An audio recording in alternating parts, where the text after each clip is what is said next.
നമസ്കാരം. ഫണ്ട് 360 പുതിയ അധ്യായത്തിലേക്ക് സ്വാഗതം. ഞാൻ പ്രൊഫസർ മാത്യു. ഇന്നത്തെ നമ്മുടെ വിഷയം സ്റ്റോക്ക് ആവറേജ് ചെയ്യുന്നതിനെ കുറിച്ചാണ്. കാരണം ഒത്തിരി പേർക്കുള്ള ഒരു സംശയമാണ്, ഏതെങ്കിലും ഒരു സ്റ്റോക്ക് ആവറേജ് ചെയ്യണോ, ചെയ്യണമെങ്കിൽ തന്നെ എങ്ങനെ ചെയ്യണം, എങ്ങനെയുള്ള സ്റ്റോക്കിലാണ് ചെയ്യണം എന്നുള്ളതിനെ കുറിച്ചൊക്കെ. എനിക്ക് തോന്നുന്നത് കുറേ കാലങ്ങൾക്ക് മുമ്പ് ഒരു സ്റ്റോക്ക് ആവറേജ് ചെയ്യുന്നത് നല്ലതാണോ ചീത്തയാണോ എന്നുള്ളതിനെ കുറിച്ച് ഒരു വീഡിയോ നമ്മൾ ചെയ്തിട്ടുണ്ടായിരുന്നു. പക്ഷെ ആ ഒരു വീഡിയോ കണ്ടു കഴിഞ്ഞ് കുറേ പേരൊക്കെ പറഞ്ഞിരുന്ന ഒരു കമൻസ് എൻ്റെ കൂട്ടത്തിൽ, പക്ഷേ ഇതിനകത്ത് എങ്ങനെ ആവറേജ് ചെയ്യണം എന്നുള്ളതിനെ കുറിച്ച് പറഞ്ഞിട്ടില്ല എന്നുള്ളതാണ്. അതുകൊണ്ടാണ് ഒരു കോംപ്രിഹെൻസീവ് ആയിട്ടുള്ള ഒരു വീഡിയോ ഈ ആവറേജിങ്ങിനെ കുറിച്ച് ചെയ്യാമെന്ന് കരുതിയത്. ഒന്നാമത്തെ ചോദ്യം, സ്റ്റോക്ക് എന്തിനാണ് ആവറേജ് ചെയ്യുന്നതെന്നാണ്. ഒരു അപ്വേർഡ് ആവറേജിങ്, ഡൗൺവേർഡ് ആവറേജിങ് എന്നൊക്കെ വേണമെങ്കിൽ നമുക്ക് പറയാവുന്നതാണ് ആവറേജിങ്ങിനെ കുറിച്ച്. അതായത് ചില സമയത്തൊക്കെ നമ്മൾ മെജോറിറ്റി എല്ലാവരും സ്റ്റോക്ക് ആവറേജിങ്ങിനെ കുറിച്ച് ആലോചിക്കുന്നത് ഒരു വാങ്ങിച്ച ഒരു സ്റ്റോക്കിന്റെ വില താഴേക്ക് പോകുമ്പോഴാണ്. അപ്പോൾ പിന്നെ ആവറേജ് ചെയ്തേക്കാം, ആദ്യം 100 രൂപയ്ക്കാണ് വാങ്ങിച്ചതെങ്കിൽ പിന്നെ അത് 50 രൂപയ്ക്ക് ആകുമ്പോൾ അതേ ക്വാണ്ടിറ്റി തന്നെയാണ്, എണ്ണമാണ് നമ്മൾ വാങ്ങിക്കുന്നത് എങ്കിൽ അതിൻ്റെ ആവറേജ് പ്രൈസ് 75 കിട്ടും. അതോടുകൂടിയിട്ട് 50 രൂപയിൽ ഇപ്പോൾ ഉള്ള വില സ്റ്റോക്ക് ഒരു 25 രൂപയും കൂടി കൂടിക്കഴിഞ്ഞാൽ നമ്മൾ നോ പ്രോഫിറ്റ് നോ ലോസിലേക്ക് എത്തും. അതിനുശേഷമുള്ളതെല്ലാം പ്രോഫിറ്റ് എന്ന രീതിയിൽ. ഇങ്ങനെ ഒരു ഡൗൺവേർഡ് ആവറേജിങ്ങിനെ കുറിച്ചാണ് ആലോചിക്കാറ്. പക്ഷേ പിരമിഡിംഗ് ഒക്കെ അതിൻ്റെ അകത്ത് പാർട്ടായിട്ടൊക്കെ വരും, പലപ്പോഴും ഒരു അക്യുമുലേഷൻ്റെ പാർട്ടായിട്ടൊക്കെ വരും. പക്ഷെ നമ്മൾ കൂടുതലായിട്ട് ചർച്ച ചെയ്യുന്നത് ഈ പറഞ്ഞ പോലെ സ്റ്റോക്ക് താഴേക്ക് പോകുമ്പോൾ അത് ആവറേജ് ചെയ്യുന്നതിനെ കുറിച്ചാണ്.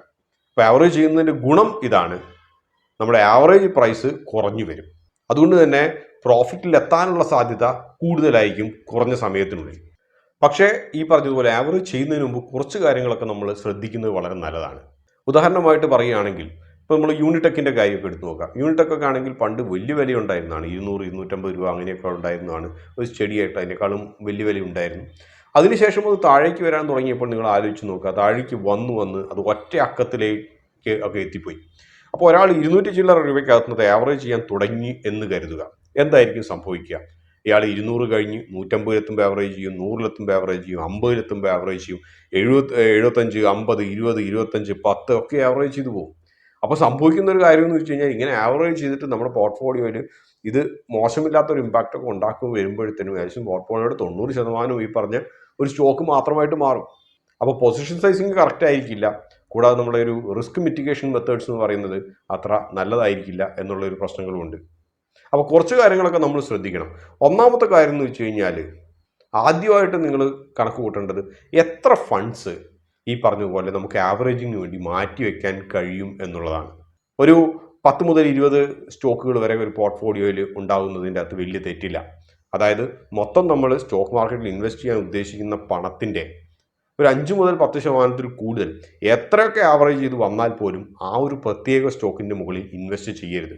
അപ്പോൾ അതുകൊണ്ട് ആദ്യം നിങ്ങൾ ഫണ്ട്സിനെ കുറിച്ച്, എത്ര പൈസ നിങ്ങൾക്ക് ആ ഒരു പെർട്ടിക്കുലർ സ്റ്റോക്കിൻ്റെ മുകളിൽ ഇൻവെസ്റ്റ് ചെയ്യാൻ പറ്റുമെന്നതിനെക്കുറിച്ചൊരു പ്ലാൻ ഫസ്റ്റ് വേണം.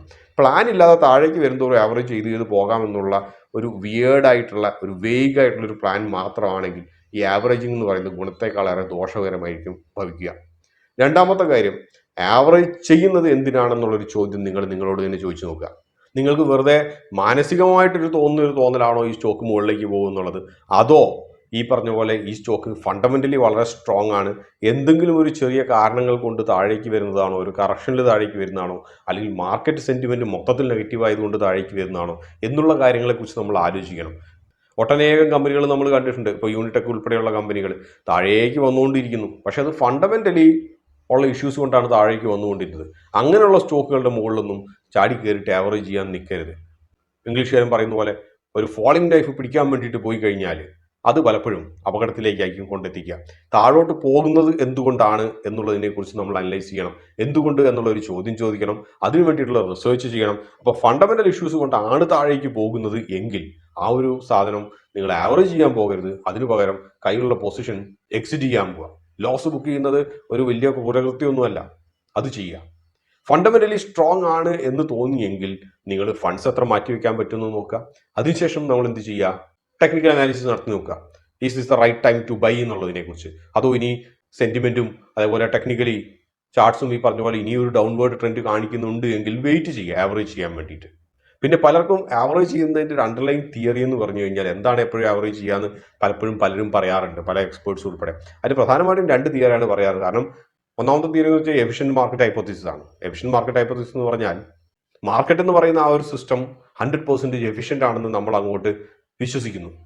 അപ്പം അതുകൊണ്ട് തന്നെ ഏതെങ്കിലും ഒരു സ്റ്റോക്ക് ഫണ്ടമെന്റലി സ്ട്രോങ് ആയിട്ടുള്ള ഒരു സ്റ്റോക്ക് ആണെങ്കിൽ അത് താഴേക്ക് വരികയാണ് എങ്കിൽ അതിന്റെ അർത്ഥം അത് താഴേക്ക് തന്നെ പോകൂല. കാരണം മാർക്കറ്റ് എഫിഷ്യന്റ് ആണ്. ഇന്ന് താഴേക്ക് വന്നെങ്കിൽ കൂടിയും നാളെ മുകളിലേക്ക് പോകും. എഫിഷ്യന്റ് ആയിട്ടുള്ള സ്റ്റോക്കുകളെ മാർക്കറ്റ് എപ്പോഴും സപ്പോർട്ട് ചെയ്യും.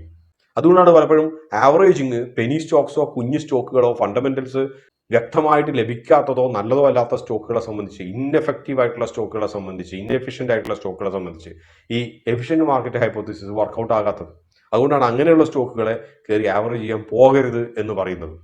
മറ്റൊന്നുള്ളത് മീൻ റിവേർഷൻ തിയറിയാണ്. മീൻ റിവേർഷൻ തിയറി എന്ന് വെച്ച് കഴിഞ്ഞാൽ ഏതെങ്കിലും സ്റ്റോക്കിന്റെ ഒരു പ്രൈസ് ആണെങ്കിൽ ആ ഒരു സ്റ്റോക്കിന്റെ മീൻ വാല്യൂവിൽ നിന്നും കണ്ടമാനം മുകളിലേക്കോ കണ്ടമാനം താഴേക്കോ പോകില്ല എന്നുള്ളൊരു വിശ്വാസമാണ്. അതുകൊണ്ടാണ് നമ്മൾ റിട്രേസ്മെന്റിൽ വിശ്വസിക്കുന്നത്. അപ്പോൾ നമ്മൾ പറഞ്ഞ പോലെ തന്നെ ഈ ഒരു ആവറേജിംഗ് എന്ന് പറയുന്ന പ്രോസസ്സ് നമ്മൾ സ്റ്റെപ്പ് ബൈ സ്റ്റെപ്പ് ആയിട്ട് പറയുകയാണെങ്കിൽ കുറച്ച് കാര്യങ്ങളാണ് ശ്രദ്ധിക്കേണ്ടത്. ഒന്നാമത്തെ കാര്യം, ഈ സ്റ്റോക്കിന്റെ ഫണ്ടമെന്റൽസ് നിങ്ങൾ റീവിസിറ്റ് ചെയ്യുക. എന്തുകൊണ്ടാണ് ഈ സ്റ്റോക്ക് നമ്മൾ വാങ്ങിച്ചതിന് ശേഷം ഇത്രയും വലിയൊരു കറക്ഷൻ നടന്നതെന്നുള്ളതിനെ കുറിച്ച് നോക്കുക. അത് വെറും സെന്റിമെന്റ് ബേസ്ഡോ അല്ലെങ്കിൽ ഒരു സ്റ്റാൻഡേർഡ് കറക്ഷനോ ഒക്കെ ആണെങ്കിൽ ആവറേജ് ചെയ്യാൻ വേണ്ടി തയ്യാറെടുക്കുക. രണ്ടാമത്തെ കാര്യം എന്ന് വെച്ച് കഴിഞ്ഞാൽ ആവറേജിങ്ങിനുള്ള ഒരു ഫണ്ട് പ്ലാൻ ഉണ്ടാക്കുക. അഡീഷണൽ ഫണ്ട്സ് നമുക്ക് എത്ര ഡിപ്ലോയ് ചെയ്യാൻ പറ്റും ഈ ഒരു സ്റ്റോക്ക് മാർക്കറ്റിലേക്ക്. ആ സ്റ്റോക്ക് മാർക്കറ്റിൽ അഡീഷണൽ ഫണ്ട് ഡിപ്ലോയ് ചെയ്ത് കഴിഞ്ഞാൽ ഈ പറഞ്ഞ പോലെ നമ്മുടെ പോർട്ട്ഫോളിയോയുടെ പൊസിഷൻ സൈസിങ് ഒരു ഇംബാലൻസ്ഡ് ആയി പോവോ, ആവറേജ് ചെയ്ത് വന്നു കഴിഞ്ഞാൽ അവസാനം 50% 60% ഈ ഒറ്റ സ്റ്റോക്ക് മാത്രമായി പോവോ എന്നുള്ളതിനെ കുറിച്ച് ആലോചിക്കുക. ഒരിക്കലും നിങ്ങൾ പൊസിഷൻ സൈസിങ്ങിനെ സാക്രിഫൈസ് ചെയ്യരുത് ഒരു സ്റ്റോക്കും ആവറേജ് ചെയ്യാൻ, അത് എത്ര നല്ല സ്റ്റോക്ക് ആണെങ്കിൽ പോലും. കാരണം അത് ആത്യന്തികമായിട്ട് നമ്മളെ റിസ്ക് മാനേജ്മെന്റിനെയാണ് ബാധിക്കുന്നത്. നമുക്ക് ഹൈപ്പോസിസ് പോലെ പറയാൻ പറ്റുന്ന ഒരു കാര്യം എന്ന് വെച്ച് കഴിഞ്ഞാൽ ഈ നാട്ടിൽ പൊളിയാൻ പറ്റാത്തതായിട്ട് ഒരൊറ്റ സ്റ്റോക്കും ഇല്ല എന്നുള്ളതാണ്. അപ്പോൾ പൊസിഷൻ സൈസിനെ എക്സീഡ് ചെയ്യുന്നില്ലെങ്കിൽ ആവറേജിങ്ങിന് തയ്യാറെടുക്കുക. അതിനുശേഷം ടെക്നിക്കൽസ് നോക്കുക. വളരെ സ്ട്രോങ് ആയിട്ടുള്ള ഒരു സപ്പോർട്ടോ അല്ലെങ്കിൽ ഒരു റിവേർഷന് സാധ്യതയോ ഉണ്ടെങ്കിൽ ആ ഒരു സമയത്ത് നമ്മൾ ആവറേജ് ചെയ്യാൻ തുടങ്ങുക എന്നുള്ളതാണ്. അപ്പോൾ ആവറേജിങ്ങിനെ കുറിച്ചാണെങ്കിലും ഏറ്റവും എഫിഷ്യന്റ് ആയിട്ട് നമ്മൾ ആവറേജ് ചെയ്യണമെന്നുണ്ടെങ്കിൽ നമ്മൾ പറയാറെന്ന് വെച്ച് കഴിഞ്ഞാൽ ഒരു എക്സ്പോണൻഷ്യൽ ആയിട്ട് നമ്മൾ ആവറേജ് ചെയ്യണമെന്നാണ്. അതായത് നമ്മൾ ഫസ്റ്റ് ഇൻവെസ്റ്റ്മെന്റ് നടത്തുമ്പോൾ തന്നെ, ഒരു സ്റ്റോക്കിൽ ഫസ്റ്റ് ഇൻവെസ്റ്റ്മെന്റ് നടത്തുമ്പോൾ തന്നെ നമ്മൾ ആവറേജിങ്ങിനുള്ള ഒരു പ്ലാനുമായിട്ട് തുടങ്ങണം എന്നർത്ഥം. ഉദാഹരണമായിട്ട് പറയുകയാണെങ്കിൽ നിങ്ങളുടെ കയ്യിൽ ഒരു 15,000 രൂപയുണ്ടെന്നിരിക്കട്ടെ, അഥവാ ഒരു 15,000 രൂപയ്ക്കാണ് നിങ്ങൾ ഒരു പ്രത്യേക സ്റ്റോക്ക് വാങ്ങിക്കാൻ ഉദ്ദേശിക്കുന്നതെന്നിരിക്കട്ടെ. അപ്പോൾ ആ സ്റ്റോക്കിന്റെ വില 1000 രൂപയാണ്. അപ്പൊ ഈ ഒരു അവസ്ഥയിൽ പ്രത്യേകിച്ച് മാർക്കറ്റ് കണ്ടീഷൻ നിങ്ങൾക്ക് അത്ര ഫേവറബിൾ അല്ല, അല്ലെങ്കിൽ ബെയറിഷ് ആണ്, അല്ലെങ്കിൽ കൺസോൾട്ടേഷൻ ആണ് എന്ന് തോന്നുന്നുണ്ട് എങ്കിൽ നിങ്ങൾ ഈ പറഞ്ഞതുപോലെ ആകെയുള്ള 15,000 അകത്ത് ഒരു 2,000 രൂപയ്ക്ക് മറ്റോ സ്റ്റോക്ക് വാങ്ങിക്കുക. ബെയറിഷ് ട്രെൻഡ് കണ്ടിന്യൂ ചെയ്ത് താഴേക്ക് പോകുന്നുണ്ട്, ഒരു ആവറേജ് പ്രൈസിലൊക്കെ വാങ്ങിക്കാൻ അടുത്തൊരു ആവറേജിങ് നടത്താൻ പറ്റും, ഇത് ഫണ്ടമെന്റലി സ്ട്രോങ് ആണെന്ന് തോന്നുന്നുണ്ട് എങ്കിൽ അടുത്തത് 4,000 രൂപയ്ക്ക് വാങ്ങിക്കുക. അതിനുശേഷം പിന്നെ അത് 8,000 രൂപയ്ക്ക് വാങ്ങിക്കുക. ഇത് വളരെ എഫിഷ്യന്റ് ആയിട്ടുള്ള ഒരു ആവറേജിങ് സ്ട്രാറ്റജിയാണ്. കാരണം ഇങ്ങനെ ആവറേജ് ചെയ്ത് കഴിഞ്ഞാൽ നിങ്ങൾക്ക് വളരെ പെട്ടെന്ന് തന്നെ ആ ഒരു സ്റ്റോക്കിൻ്റെ അകത്ത് എക്സിറ്റ് ചെയ്യുകയോ പ്രോഫിറ്റിലേക്ക് എത്തിക്കപ്പെടാനോ പറ്റും. മറ്റൊരു പ്രധാനപ്പെട്ട ചോദ്യം പലരും ചോദിക്കാറ്, എത്ര താഴോട്ട് പോയാലാണ് ആവറേജ് ചെയ്യേണ്ടത് എന്നുള്ളതാണ്. എത്ര താഴോട്ട് പോയാലാണ് ആവറേജ് ചെയ്യേണ്ടത് എന്നുള്ളത് സത്യത്തിൽ പറഞ്ഞു കഴിഞ്ഞാൽ ഒരു റൂൾ ഓഫ് തമ്പ് വഴി പറയാൻ സാധ്യമല്ല. അത് ഓരോരുത്തരുടെയും റിസ്ക് ടേക്കിംഗ് കപ്പാസിറ്റിനെയും ഓരോരുത്തരുടെയും ഇൻവെസ്റ്റ്മെന്റ് ഗോളിനെയും സംബന്ധിച്ചിരിക്കും. ഉദാഹരണമായിട്ട് പറയുകയാണെങ്കിൽ നിങ്ങളൊരു എക്സ്ട്രീംലി ഷോർട്ട് ടേം ഇൻവെസ്റ്റർ ആണെങ്കിൽ നിങ്ങൾ ഒരു മാസം കൊണ്ടോ അതിന്റെ താഴെ കൊണ്ടോ നിങ്ങൾ എക്സിറ്റ് ചെയ്യാൻ വേണ്ടി ഉദ്ദേശിക്കുന്ന ആളുകളൊക്കെ ആണെങ്കിൽ നിങ്ങൾ ഫണ്ടമെന്റലി നല്ലൊരു സ്റ്റോക്ക് കണ്ടുപിടിച്ചു, അതിൻ്റെ അകത്ത് ചിലപ്പോൾ ഒരു 5% കറക്ഷനോ ഒക്കെ വന്നു കഴിഞ്ഞാൽ നിങ്ങൾ ഉടനെ ആവറേജ് ചെയ്തിട്ട് വേഗം ആവറേജ് ചെയ്ത് അതിൻ്റെ അകത്ത് ഒരു പ്രോഫിറ്റ് ബുക്ക് ചെയ്ത് എക്സിറ്റ് ചെയ്യാനായിരിക്കും നോക്കുന്നത്. അതേസമയം ഒരു ലോങ് ടേം ഇൻവെസ്റ്റർ ആണ് എങ്കിൽ നിങ്ങൾക്ക് 10 മുതൽ 15% വരെ നിങ്ങൾക്ക് ആവറേജ് ചെയ്യാൻ വേണ്ടി കാത്തിരിക്കാം. കാരണം കൂടുതൽ കാലത്തേക്കുള്ളൊരു ഡ്യൂറേഷൻ നമ്മൾ ഹോൾഡ് ചെയ്യുന്നുണ്ട്. അതുകൊണ്ട് തന്നെ നമുക്ക് ഒരു റൈറ്റ് ടൈം ടു സ്കാൽപ്പിംഗ് പോലെയല്ല, റൈറ്റ് ടൈം ടു ഇൻവെസ്റ്റ് എന്ന് പറയുന്നതിനെ കുറിച്ച് നമുക്ക് ഫോക്കസ് ചെയ്ത് ഇൻവെസ്റ്റ് ചെയ്ത് കൂടുതലായിട്ട് അക്യുമുലേറ്റ് ചെയ്യാൻ കഴിയും. പക്ഷെ എങ്കിൽ പോലും എങ്ങനെയൊക്കെ വന്നു കഴിഞ്ഞാലും ഒരു 10% എന്ന് പറയുന്ന ഒരു ഡൗൺവേർഡ് സൈഡിൽ എത്തിക്കഴിഞ്ഞാൽ നമുക്ക് ആവറേജിങ് തുടങ്ങുന്നതിൻ്റെ അകത്ത് വലിയൊരു തെറ്റില്ല. അപ്പോൾ അവസാനമായിട്ട് പ്രധാനപ്പെട്ട ഒരു കാര്യം പറയാനുള്ളത്, സ്റ്റോക്ക് ആവറേജിങ് ഒരിക്കലും നമ്മൾ നമ്മുടെ മനസ്സിന്റെ ഇഷ്ടത്തിനനുസരിച്ച് ചെയ്യരുത്.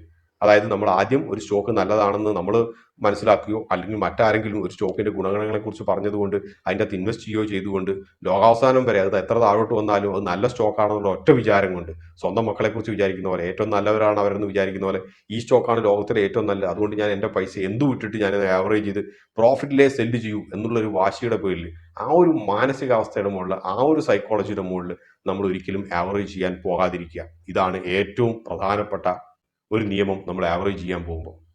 അപ്പോൾ ഇതോടുകൂടി ഒരു അധ്യായം ഇവിടെ പൂർണ്ണമാക്കുകയാണ്. മറ്റൊരു അധ്യായത്തിൽ നിന്ന് വീണ്ടും കാണാം. അതുവരെ നന്ദി, നമസ്കാരം.